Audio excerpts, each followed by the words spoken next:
할렐루야. 오늘 이 예배 가운데도 하나님이 우리와 함께 하시는 줄로 믿습니다. 그 하나님의 숨결을, 하나님의 따뜻한 손길을 경험하는 가슴 벅찬 감격과 은혜가 예배하는 우리 모두에게 있기를 주님의 이름으로 축원드립니다.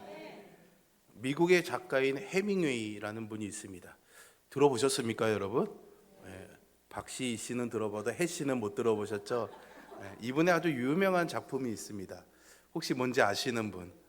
와, 우리 홍천교회 성도님 수준이 굉장히 높으시네요. 저는 아무도 다 못하실 거라고 생각하고 히든 카드로 제가 갖고 왔는데 많이 아시네요. 노인과 바다라는 소설이 있습니다. 이 소설의 주인공인 산티아고라는 노인은요, 멕시코 만료에서 작은 조각배 하나로 이 낚시를 하는 어부였습니다. 그런데 이 바다에서 물고기를 잡지를 못하는 겁니다. 그 기간이 무려 84일이나 되었습니다. 그러다 보니까 동네 사람들이 수군대기 시작하는 거예요. 저 노인은 이제 운이 다 했어, 너무 불행해 라는 말을 자꾸 하기 시작하죠. 그리고 고기를 못 잡은 지 40일째 되는 날에는 이 노인의 유일한 버티자 함께 일하는 친구인 소년이 있었는데요. 이 소년의 부모도 그 운이 닿은 노인과 뭐하러 함께 있느냐 하면서 이 아이를 노인에게서 떨어지게 하죠. 그렇게 시간이 흘러서 85일째 되는 날, 이날만큼은 여느 때보다 더 일찍 이 노인이 바다로 나가게 됩니다. 왜냐하면 우리에게는 7이 행운의 숫자인 것처럼 이 동네 사람들은 85를요 행운의 숫자로 여겼답니다. 뭔가 오늘은 운수 좋은 날이 될 것 같은 생각이 들어서 일찍 나간 거죠. 정말로 그날 낮이 기울 무렵에 정말 믿을 수 없을 만큼의 큰 물고기가 이 노인의 낚시에 걸리게 됩니다. 길이가요 5m가 넘고요, 오 소리도 안 하시네요. 낚시를 안 해보셔서. 무게는 700kg이 넘는 엄청나게 큰, 감사합니다. 이래야 설교할 재미가 나죠. 큰 그런 물고기와의 싸움이 이제 시작이 된 겁니다. 큰 배가 아니고 노인 혼자서 작은 조각배로 이 물고기를 제어하는 게 쉽지 않았겠죠. 자꾸만 이 살려고 벌부둥치는 물고기의 힘에 자꾸 딸려가서 배가 먼 바다로 끝없이 나가게 됩니다. 그것을 2박 3일 동안 하게 됩니다. 엄청나죠. 감사합니다. 소리.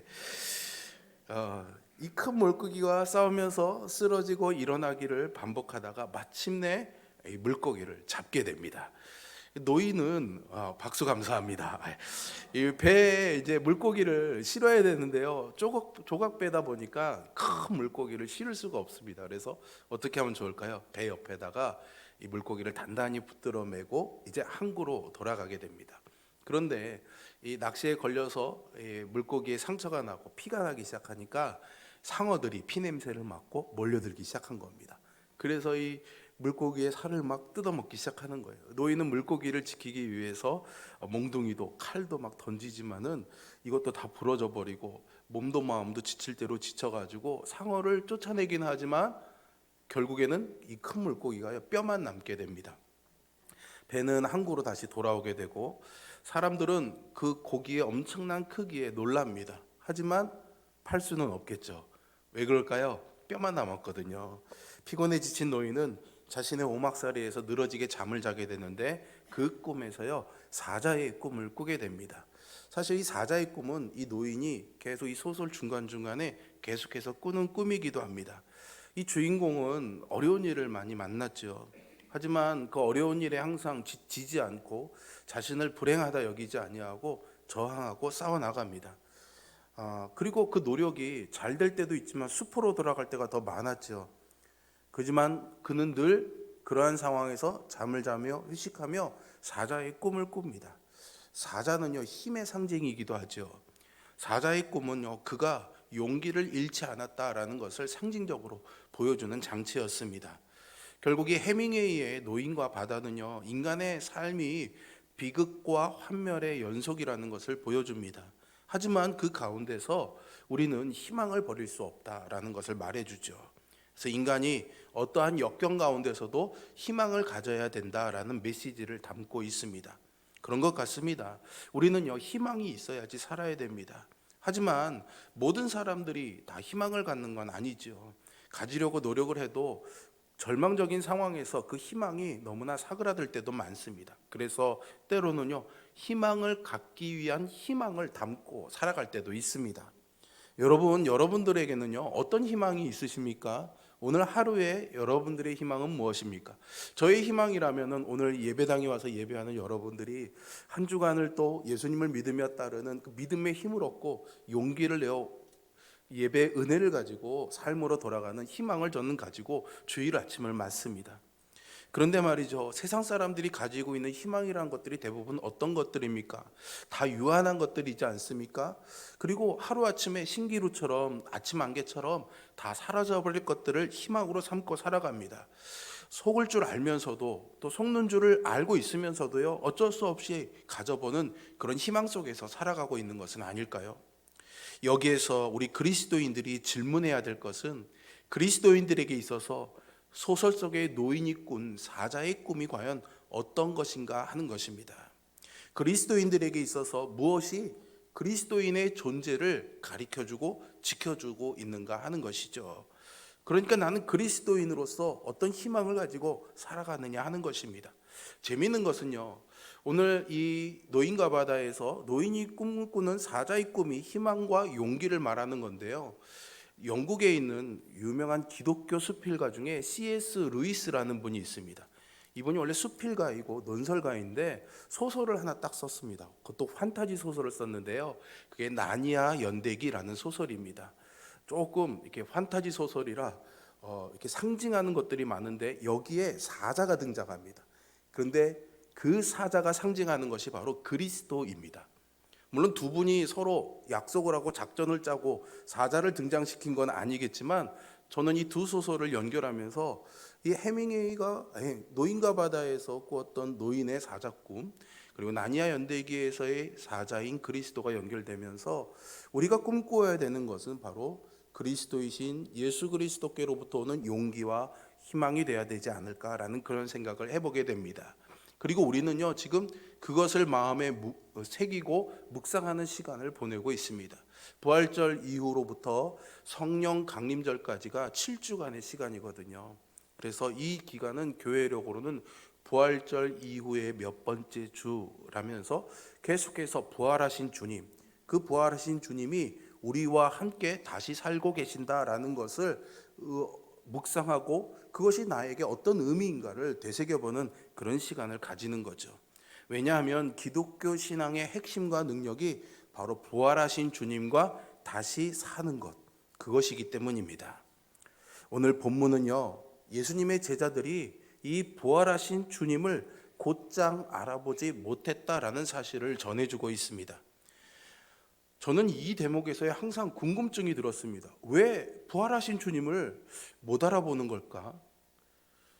분명히 십자가에서 죽으실 때의 그 몸으로 예수님이 부활하신 것이라면은 제자들이 한 번에 못 알아볼 리가 없지 않습니까? 그런데 못 알아봅니다. 예수님께서 십자가에 달려 죽으신 지 사흘째 되는 날 이른 새벽에 부활하신 주님을 처음 목격했던 마리아도 등 뒤에서 자기의 이름을 부르는 주님을 알아보지 못했습니다. 뿐만 아니죠, 지난주일에 우리가 묵상했던 말씀, 다락방에 모여있던 제자들도 손에 난 그리고 옆구리에 난 그 상처를 보여주고 나서야 그들 가운데 찾아오신 분이 부활하신 주님이라는 것을 제자들이 알아챘습니다. 오늘 본문이 아니라 누가복음 24장에도 보시면요, 예수님이 부활하신 그날 엠마오로 가던 두 제자와 이 부활하신 예수님이 한참을 동행하며 이야기를 나누었는데도 그들은 그분이 누구신지를 알아채지 못합니다. 이들은요, 주님에 관해서 전혀 전해 듣지 않았다던가 혹은 먼 발치에서 지나가며 마주했던 사람들이 아닙니다. 주님과 가장 가까운 곳에서 동고동락했던 이들이 어떻게 부활하신 이 예수님을 알아보지 못한 것일까요? 부활하신 주님께서 오늘 본문에서 제자들에게 세 번째로 나타나셨는데요, 이 세 번째 만남에서 주님과 마주한 제자들은 베드로와 도마, 갈릴리 사람 나다나엘과 세베대의 아들들, 그리고 이름을 밝히지 않은 두 명의 제자들입니다. 나머지 네 명은요, 어디로 갔는지 아무런 언급이 없습니다. 아마도 이들의 이름이 언급된 것은 이 7명이 전부 다 갈릴리 출신이고 갈릴리에서 물고기를 잡는 일을 업으로 삼았던 사람들이기 때문에 아마 이 디베라 바닷가 갈릴리를 배경으로 하는 이 이야기에 등장한 것으로 보입니다. 여하튼 분명한 것은요, 분명히 이들이 얼마 전에 2번이나 부활하신 주님을 만나 보았습니다. 그럼에도 불구하고 다시 자기들을 찾아오신 주님을 전혀 알아보지 못했다는 거죠. 저 만치에서 말씀을 건네시는데도 그들은 전혀 눈치를 채지 못합니다. 대체 무슨 일이 있었길래 이런 답답한 상황이 초래된 것일까요? 그나마 그물을 배 오른편에 던지라 라는 이 말씀을 유심히 듣고 있던 제자들 중에 하나가 주님께서 자신을 제자로 부르실 때에 하셨던 말씀이었다는 것을 겨우 알아챘을 뿐입니다. 오늘 본문의 14절의 말씀처럼 이번이 부활하신 이후에 주님께서 그들을 찾아오신 3번째 방문이었습니다. 성경에서요, 3은요 충만한 숫자를 의미합니다. 충만함을 의미합니다. 그래서 우리 3이 제일 상징적으로 등장하는 게 뭡니까? 성경에는 없지만 삼위일체의 하나님 있죠. 가득하다는 의미입니다. 그리고 바울도 자신이 낫기를 위해서 몇 번 기도했다고 나옵니까? 몰라도 3번이라고 그러셔야죠. 3 얘기하고 있는데 제가 여기서 7번 기도했다고 그러겠습니까? 당연히 3번이죠. 눈치가 좀 있으셔야 됩니다. 3번 기도했습니다. 이거는 딱 3번 기도했다는 게 아니라 충분히 그만큼 완전히 기도했다는 의미인 거죠. 요한이요, 여기서 3번째 드러내셨다라는 이 표현을 쓴 것은 주님이 부활하신 후에 제자들이 이제 부활하신 주님을 알아볼 수 있을 만큼 충분히 찾아오셨다는 것을 말하고 싶었던 겁니다. 그런데도요, 제자들은 주님을 알아보지 못했습니다. 제자들은 주님이 자신을 드러내실 때에만, 얘들아 나야 라고 보여주실 때에만 알아봤을 뿐, 그 다음번에 만나게 되면 또 여지없이 주님을 알아보지 못했던 거죠. 부활하신 주님께서 이렇게 누군가를 만나는 상황을 성경에서는 자주 묘사해주고 있는데요, 분위기가 아주 묘하게 비슷합니다. 아주 시각적인 묘사를 사용하고 있는데요, 주님을 만나기 이전의 상황이나 사람들의 심리의 상태를 주로 어둠으로 표현하고 있습니다. 그런 것 같죠, 여러분? 동이 터오기 이전의 무덤, 그리고 밤이 내려앉은 다락방이었습니다. 그리고 오늘도 본문에 보시면 밤이 새도록 고기를 잡는 모습이죠. 이렇게 어둠이란 늘 불안과 불확실 그리고 초조함을 보여주는 상징으로 사용되었습니다. 누구든지 사실 이 어두움에 일단 갇히게 되면요, 시각을 포함한 모든 감각들이 불완전해지게 되죠. 볼 것을 보지 못하고 들을 것을 제대로 듣지 못하게 됨에 따라서 자신이 처한 현실을 바르게 파악하지 못하게 됩니다. 시간이 지나면서 제자들은요, 이 어둠에 자꾸만 묻혀서 부활하신 주님을 만났다는 감격과 감동을요, 흔적 없이 잃어버리고 말았습니다. 불현듯 나타나셨던 주님께서 불현듯 어디론가 훌쩍 가버리셨는지 아무리 둘러보아도 그 주님을 볼 수가 없죠. 마치 실감나는 꿈을 꾸다가 일어난 기분이 듭니다. 어쩌면은요, 정말 내가 환상을 본 거 아닐까라는 생각이 들 정도이죠. 마치 십자가에서 주님의 죽으심을 보면서 모든 것을 잃어버렸다는 그 막막함이 반복되는 것 같습니다. 이 불안함과 불확실성에 인생을 건다는 것이 너무나 두렵고 무모해 보였을 것입니다. 언제까지고 이렇게 무턱대고 기다릴 수만은 없겠다 싶어서 베드로와 그 일행들은 할 수 없이 갈릴리로 다시 돌아오고 말았던 겁니다. 주님을 만나기 이전부터 본래 어부였던 그들의 출발지로 돌아온 셈인 거죠. 자신의 생명을 노리는 이들이 예루살렘에 있으니 그들을 피하는 것으로도 좋은 방법이었을 것입니다. 그래서 그들은 다시 물고기 잡는 어부로 돌아가서 그물을 던지러 나갑니다. 밤이 새도록 그물을 던지고 있지만 아무것도 얻은 것이 없죠. 베드로의 시선은 허공을 향합니다. 일단은 살아야겠다라는 마음을 먹고 돌아오기는 했지만 그의 마음은 물고기가 아닌 주님을 애타게 찾고 있었던 것은 아닐까요? 처음 자신들을 찾아오셨던 그때처럼 다시 한 번만이라도 부활하신 주님을 만날 수 있으면 좋으련만, 이제는 다 틀렸다는 생각에 서러움마저 북받쳐 오릅니다. 주님과 처음 만났던 그날도, 주님을 잃어버린 것 같은 오늘도, 주님이 계시지 않는 인생에 찾아오는 허무와 상실감은 이렇게 깊을 수밖에 없습니다. 밤이 맞도록 수고했어도 아무것도 얻을 수 없다는 그 상실감이죠. 그 순간 주님께서 이 허무와 상실에 사로잡혀 있던 이들을 찾아오셨습니다. 그리고 주님의 이 발걸음에 맞춰서 짙은 어둠이 내려앉았던 제자들이 서 있던 그곳에 동이 터오고 있죠. 이제 빛이 임하기 시작했으니 아무것도 분간하지 못했던 어둠이 사라질 것입니다.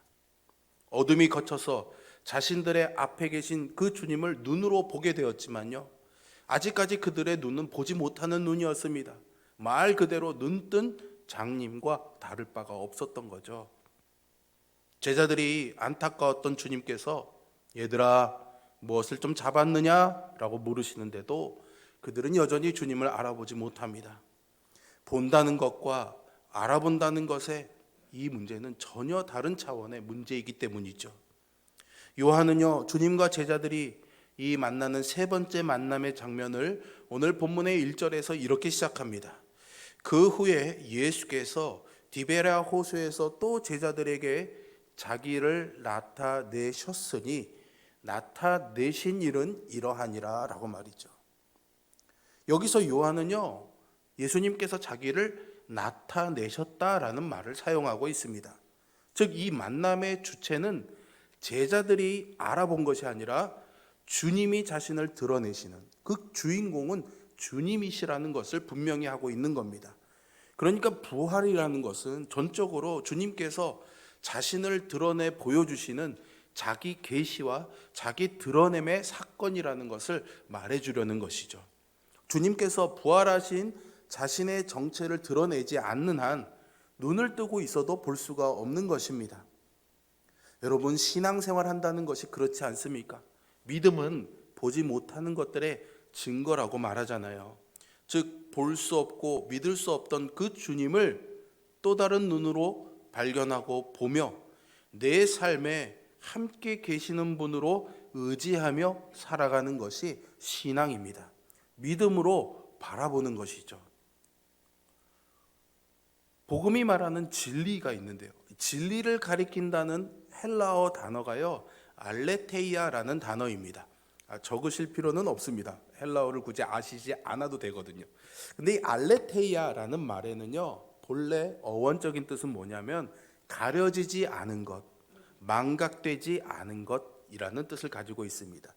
그러니까 이것을 유추해 보면 진리라는 것은 어떤 존재가 가려져 있지 않고 있는 그대로 드러나는 것입니다. 또는 감추어졌던 것이 드러나게 되는 것이죠. 보이지 않던 주님을 보게 되는 것, 이것이 진리의 뜻과 연결된다는 느낌이 들지 않으십니까? 영적이라는 말의 의미도요, 무언가 어떤 신비주의적인 것을 말하는 것이 아니라 오늘 안에 감추어진 하나님께서 이루어 가실 내일을 내다보는 안목을 말하는 것입니다. 그러니까 정리해 보면 보이지 않는 것을 보는 것처럼 그렇게 보는 것이 믿음이고 신앙이고 진리인 것이죠. 이렇게 감추어졌던 것을 보게 되는 것은 주님이 자신을 드러내실 때에만 가능한 일입니다. 그리고 그 일은 제자들의 삶의 터전이었던 디베랴 바닷가, 즉 갈릴리 바다에서 일어납니다. 그러니까 살아내야 된다는 강요에 내몰려서 고기잡이를 하듯이 허무와 싸워야 되는 우리의 일상에서 이루어져야 될 일들이라는 것을 우리가 깨닫게 되는 거죠. 물론 예배하는 자리, 세상과 구별된 거룩한 성도들의 모임에서도 우리는 주님을 찾을 수 있습니다. 하지만 사실은 치열하게 이 믿음을 가지고 싸우며 살아야 되는 우리의 일상의 자리, 제자들의 갈릴리 바다처럼 우리의 삶의 자리에서 우리는 자신을 보여주시는 그 주님을 찾아가야 하는 것입니다. 저와 여러분이 삶의 자리에서 그 주님을 날마다 발견하고 찾아내는 은혜의 기쁨이 있기를 주님의 이름으로 축원드립니다. 성경은 이렇게요, 부활하신 주님을 만나거나 하나님의 구원을 경험하게 되는 것을 빛이 난다, 빛을 보았다라든가 아니면 눈이 밝아졌다라는 식으로 표현을 합니다. 사도행전 9장 18절에 보시면 사울의 눈에서 비늘이 떨어져 나갔다, 그리고 다시 보게 되었다라고 말합니다. 여러분 어떤 내용인지 아시죠? 예수님을 믿는 자들을 핍박하러 다메섹으로 가다가 그 사울이 예수님을 만나고 빛을 보아서 회심하게 되었지만 눈에 비늘이 덮여서 보지 못하게 되었는데, 이제 아나니아의 축복의 기도를 받고 자신의 사명을 발견하고 이제 보지 못하던 것을 보게 되니까 상징적으로 눈의 비늘이 벗겨져서 보게 된 겁니다. 성령의 감동으로 예수가 이제는 그리스도이시라는 것을 깨닫게 되고 그렇게 볼 수 있게 되었다라는 것을 말해주고 있는 것이죠. 이렇게 부활의 주님이나 하나님의 역사를 보기 위해서는 하나님 나라를 향해서 열려진 눈, 새로운 관점을 가질 수 있어야지 됩니다. 저와 여러분에게 이런 눈이 열리기를 축복합니다. 이런 관점으로 살아가는 믿음이 있기를 바랍니다. 그렇다면 어떻게 해야 마땅히 보아야 할 것을 보지 못하게 하는 이 탐욕과 죽음에 짓눌려 있는 우리의 눈이 열릴 수가 있을까요? 어떻게 하면 우리의 눈에 비늘이 떨어져 나가게 될 수가 있을까요? 잘 생각해 보면요, 주님을 알아보지 못했던 사람들 모두가요, 부활하신 주님을 알아보기 전에 먼저 경험했던 일이 하나 있습니다. 그게 뭘까요? 모르시죠, 당연히. 그 일은요, 듣는 일이었습니다. 따라해 보세요. 듣는 일. 그런 거 같지 않습니까? 무덤 속에서 빈 무덤을 보면서 주님을 찾아 헤매던 마리아에게 주님께서 마리아야 라고 먼저 불러주셨습니다. 두려움에 사로잡혀서 다락방에 숨어든 제자들은 못자국 난 손과 옆구리를 보기 전에 먼저 평안하라 라는 주님의 음성을 들었습니다. 오늘도 밤바다에서 허탕치던 제자들이 그 헛헛한 마음 가운데 있을 때 얘들아 뭐 좀 잡았니? 라는 주님의 음성을 들었죠. 그리고 그물을 배 오른쪽에 던지라라는 이 말씀에 순종했을 때에 비로소 부활하신 주님을 알아보게 된 것입니다. 여러분, 우리에게도 그 말씀이 필요합니다. 우리에게도 그 말씀이 들릴 수 있기를 주님의 이름으로 축복합니다. 우리를 찾으시는, 그리고 우리를 부르시는 그 주님의 한 말씀만 있다면 아무리 오랜 세월 눈을 가리고 있던 비늘이라도 벗겨지고 마침내 믿음의 역사를 보는 사람이 될 수 있을 것입니다. 이쯤 되니까 오늘 본문에서 주님은 제자들을 회복시키고 계신다는 것을 깨닫게 됩니다. 그 상징적인 것이 조반으로 그들을 먹이신 겁니다. 허기진 그들의 마음을 채우듯이 공허한 그들의 영혼, 모든 것이 가득한 줄 알았지만 주님의 죽으심을 경험하며 비어져 버린 그들의 영혼을 다시 주님이 채워주시는 회복의 일을 하고 계시는 거죠. 부활하신 주님의 방문을 통해서 두려움과 의심과 불안감과 무기력감과 패배감에 놓여져 있던 이 제자들과 주님과의 관계, 그 거리가 회복된 것입니다. 여러분, 사람마다 저마다 그 마음 안에 이런 헛헛함, 또 누군가에게 드러낼 수 없는 상처들을 가지고 살아가지 않습니까? 때로는 이 회복을 위해서 이 상처를 끄집어내야 될 때가 있는데요, 이게 쉽지 않습니다. 하지만 그것을 끄집어내지 않으면 회복과 치유를 기대할 수가 없습니다.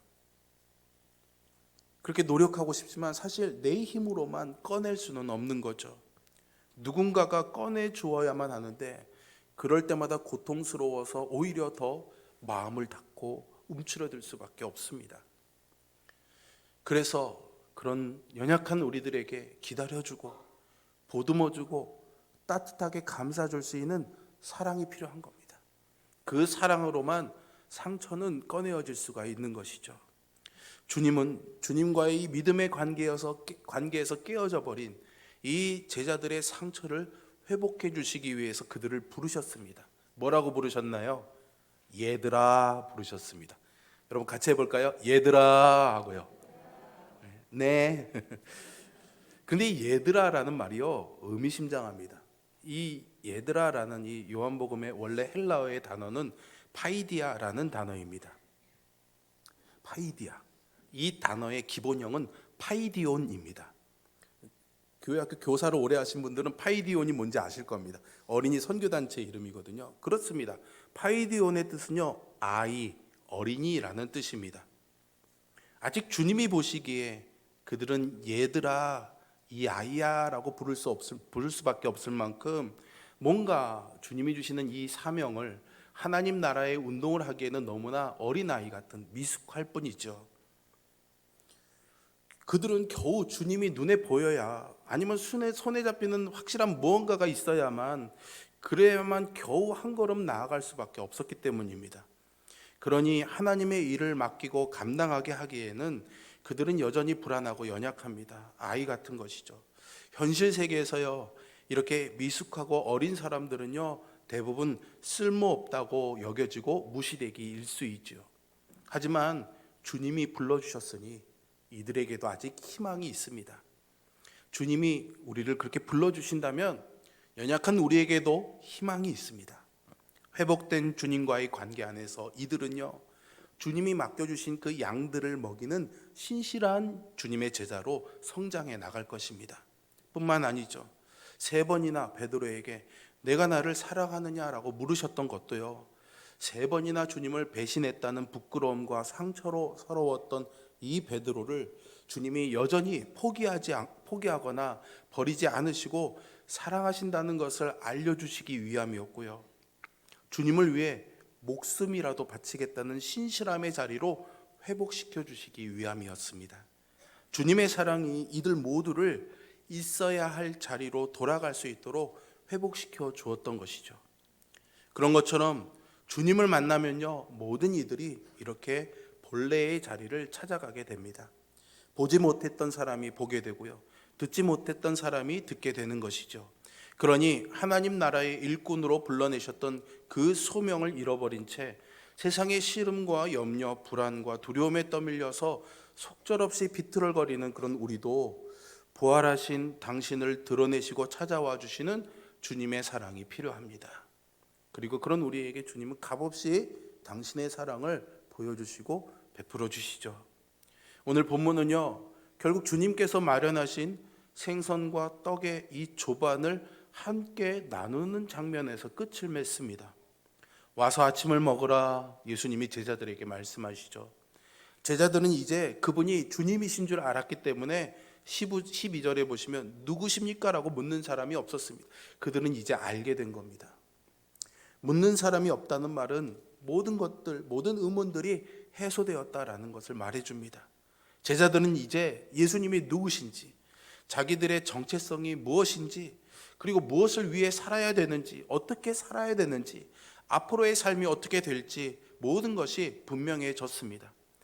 부활하신 예수님이 다시 나타나셔서 보여주신 모든 것들의 의미가 깨달아지게 된 것이죠. 그들은 알게 된 것입니다.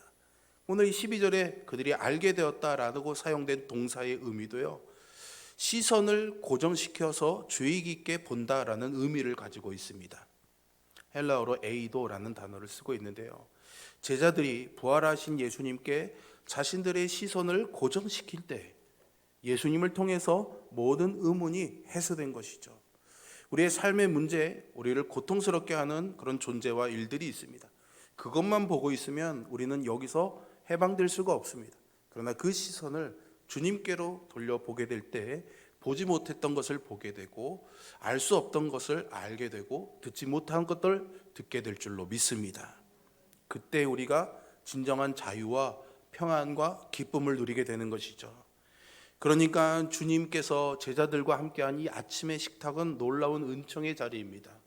그래서 우리 모두를 거룩한 성찬의 자리로 이끌어가는 모티브가 됩니다.